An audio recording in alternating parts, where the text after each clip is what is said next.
older parts of town aren't always very ADA accessible. In cities where you're going along a sidewalk and then it just ends.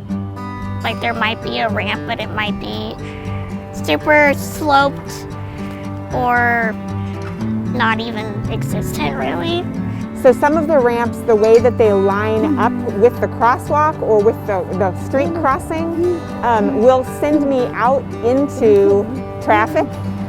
So it's different really at every intersection. If I need to get there, well, by golly, I jump out there in the road and go do it. That's what you have to do to get around, to get to the places you need to get to when you don't have good ramps on the corners. Just to get out with friends. Over the years, I know there's some things we've wanted to do, but haven't because it's not necessarily accessible for me.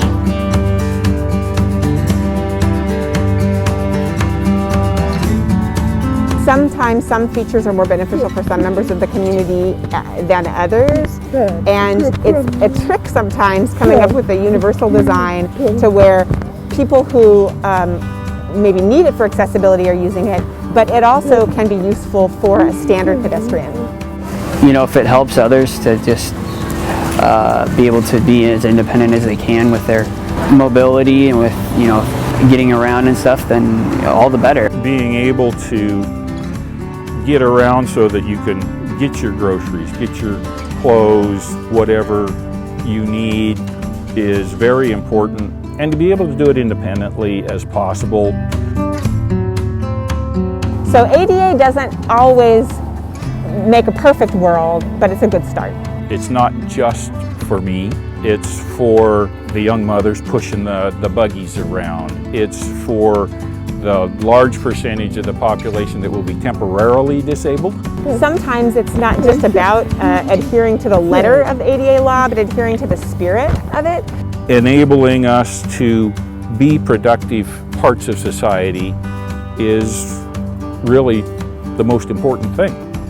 I just feel like I'm not only doing it for me, but I'm doing it to benefit the greater community and the greater visually impaired or deaf or other communities that are out there that maybe need some sort of a way to cross the street safely. Keep reaching out to people who are differently abled, because a lot of even average people benefit from the accessibility accommodations.